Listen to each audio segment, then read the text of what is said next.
love Jesus? Well, I see a lot of hands, but I don't hear anybody. How many here loves Jesus? Now I'm starting to hear some people. Well, you know, my name is Joseph. I'm from a town called Arimathea. How many people know where Arimathea is?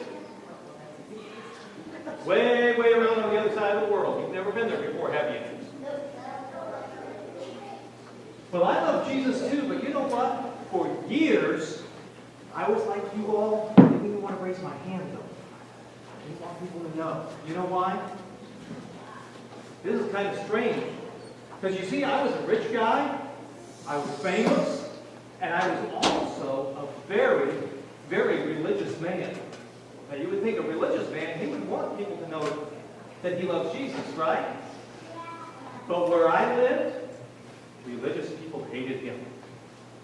Religious people were more interested in making people think they were good people, but they didn't care about Jesus.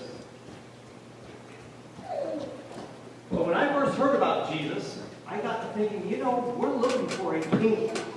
We're looking for somebody who's going to lead our nation. And so I wanted to know if this was the man. So I started walking around, watching what he was doing, listening to what he was teaching. And sure enough, the more I heard him, the teaching that he said, and saw the miracles that he did, and saw the love that he showed for people, I got to thinking, you know, I think this is the king we've been waiting for. But I was quiet about it.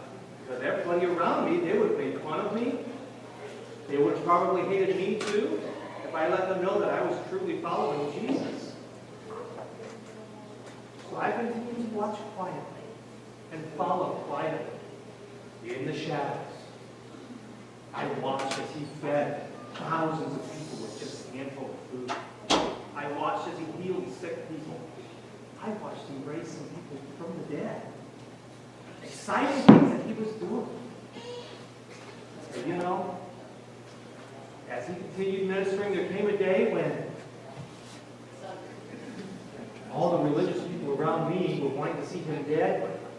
Big crowds kept on following him, and there was one day that they were shouting, "Hosanna in the highest!" And they were spreading palm branches and their garments for his donkey. He was riding a donkey that day, and the donkey was passing by on that. They were just shouting praises to him. And many of my buddies, the religious leaders, they were saying, "We need to quiet this crowd. We need to stop them." Jesus overheard that and said, "You know, if these people kept quiet, the rocks would start shouting out in praise to me." How many of you have ever heard a rock shout?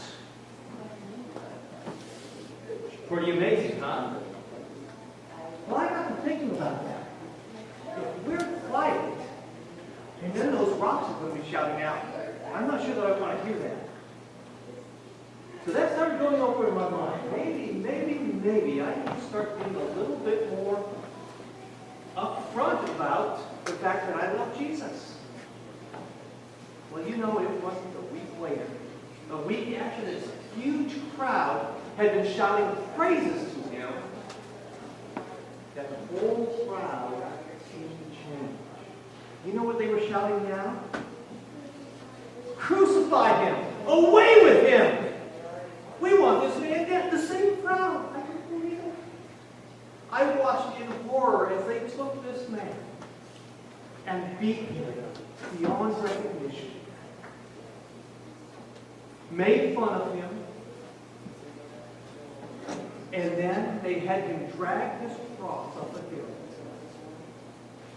And then they nailed him to that cross. And I watched in horror as this king of ours was dying.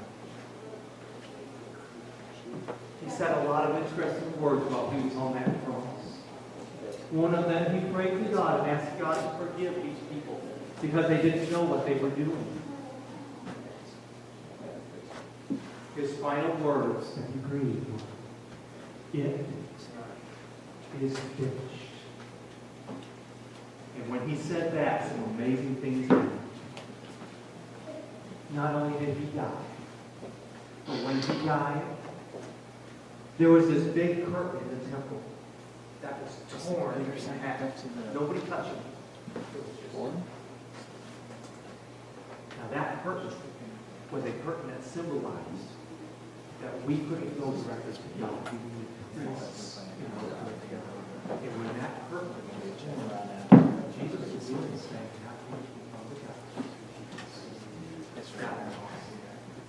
there was something else that really got our attention. It was in the middle of the day, and all of a sudden the sun was completely black. Over an hour. We could see our hands in front of our faces. There was also an earthquake. We talked about rocks crying out. They did that then. They did that. When we saw Jesus die, I decided it's time for me to be silent no longer. I've got to do something. Well, I got to thinking, fairly nearby, I've got this tomb that's waiting for one of my family members to die. I might as well make use of it. I love Jesus. He really needs a proper burial. So I decided I would go to Pilate, the one in charge, and see if he would let me take the body of Jesus and bury it in my tomb.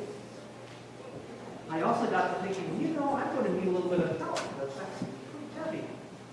So I got to thinking of the different religious leaders around that might be able to help me, and I thought of my friend Nicodemus. I never talked to him about the fact that I loved Jesus before.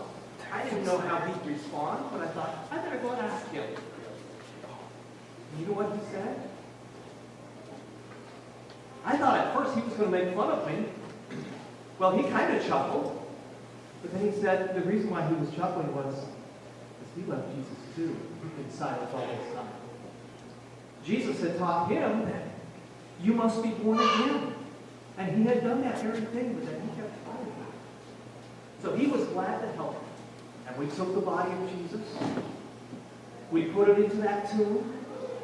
And we rolled a big rock, a lot bigger than this, over the entrance to that tomb.